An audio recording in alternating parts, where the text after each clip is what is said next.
जय श्री राम मित्रों, मैं पंडित हरि शुक्ल स्वागत करता हूं आपका अपने इस यूट्यूब चैनल में। आज मैं आपको बताने वाला हूं धनुर्मास, जिसे हम खरमास कहते हैं। खरमास में कौन कौन से कार्य वर्ज्य बताए गए हैं, खरमास कब से कब तक है, खरमास के मध्य कौन कौन से कार्य नहीं करने चाहिए। हमारे सनातन हिंदू धर्म ग्रंथों में प्रत्येक महीने के महत्व को भली प्रकार से दर्शाया गया है। हमारी हिंदू संस्कृति में 12 मास व्रत पर्व त्योहारों से युक्त है। ऐसे ही पौष मास धनु संक्रांति होती है। अतः इस मास में भगवत पूजन का विशेष महत्व बताया गया है। ऐसी मान्यता है कि पौष मास में भगवान भास्कर 11,000 रश्मियों के साथ तप कर सर्दी से राहत देते हैं। इनका वर्ण रक्त के समान है। शास्त्रों में ऐश्वर्य, धर्म, यश, श्री, ज्ञान और वैराग्य को ही भग कहा गया है। यही कारण है कि पौष मास का भग नाम के सूर्य साक्षात परब्रह्म का ही स्वरूप माना गया है। पौष मास में भगवान सूर्य को अर्घ्य देने से तथा उनके निमित्त व्रत करने का भी विशेष महत्व धर्मशास्त्रों में बताया गया है। इस माह में भगवान सूर्य नारायण का आराधना करना चाहिए, उनके निमित्त व्रत रखना चाहिए। इस माह में जब सूर्य भगवान धनु राशि में आते हैं तब से मकर संक्रांति तक 1 महीने के समय को खरमास के नाम से जाना जाता है, जिसमें कोई भी मांगलिक शुभ कार्य नहीं होता है। इस वर्ष 16 दिसंबर से 14 जनवरी तक का खरमास रहेगा। इस खरमास में मांगलिक कार्य नहीं होंगे, जैसे विवाह का कार्य, यज्ञोपवीत, मुंडन संस्कार, गृह प्रवेश, भूमि पूजन, गृह निर्माण शुरू नहीं होता है। हम अपने नित्य के अनुष्ठान कर सकते हैं, काम में अनुष्ठान भी किया जा सकता है, लेकिन जो विवाह आदि के जो बड़े बड़े कर्म बताए गए हैं, यह सारे कार्य वर्जित बताए गए हैं। विक्रम संवत में पौष का महीना 10वां महीना होता है। भारतीय महीनों के नाम नक्षत्रों पर ही आधारित हैं, इसलिए पुष्य नक्षत्र के नाम पर ही इस महीने का नाम पौष मास है। और धनु राशि में सूर्य के प्रवेश करने से इस महीने को खरमास कहा जाता है, जिसे धनुर्मास कहते हैं। आइए जानते हैं पौष मास में कौन से पर्व या त्यौहार हैं जो हमें करना चाहिए, जो हम कर सकते हैं, उनका हमें अवश्य नियम पालन करना चाहिए। सफला एकादशी, इस माह में पौष कृष्ण एकादशी सफला एकादशी कहलाती है। इस दिन उपवास पूर्वक भगवान का पूजन करना चाहिए। इस व्रत को करने से सभी कार्य सफल होते हैं। साथ में उसके दूसरे दिन स्वरूपा नाम की द्वादशी, पौष मास के कृष्ण पक्ष की द्वादशी तिथि को स्वरूपा द्वादशी का व्रत होता है। यदि इसमें पुष्य नक्षत्र का योग हो तो विशेष फलदायी होता है। इस व्रत का गुजरात प्रांत में विशेष रूप से प्रचलन है।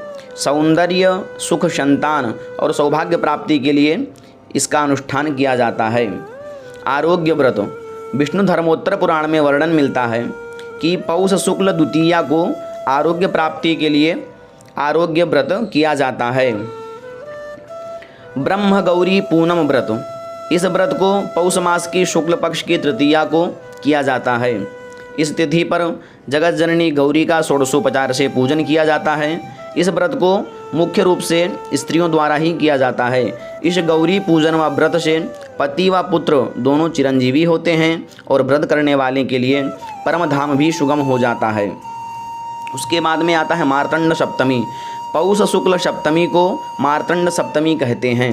इस दिन भगवान सूर्य की प्रसन्नता के उद्देश्य से हवन करके गौदान आदि करने से वर्ष पर्यंत सूर्य भगवान की कृपा प्राप्त होती है। उसके बाद पुत्रदा एकादशी, पौष शुक्ल एकादशी पुत्रदा नाम से प्रसिद्ध है। इस दिन उपवास से सुलक्षण पुत्र की प्राप्ति होती है। भद्रावती नगरी के राजा वसुकेतु ने इस व्रत के अनुष्ठान से सर्वगुण संपन्न पुत्र प्राप्त किया था। पौष शुक्ल त्रयोदशी, पौष शुक्ल त्रयोदशी को भगवान के पूजन तथा घृतदान का विशेष महत्व बताया गया है।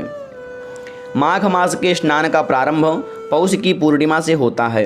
इस दिन प्रातःकाल स्नान आदि से निवृत्त होकर के मधुसूदन भगवान को स्नान कराया जाता है। सुंदर वस्त्रों से सुसज्जित किया जाता है।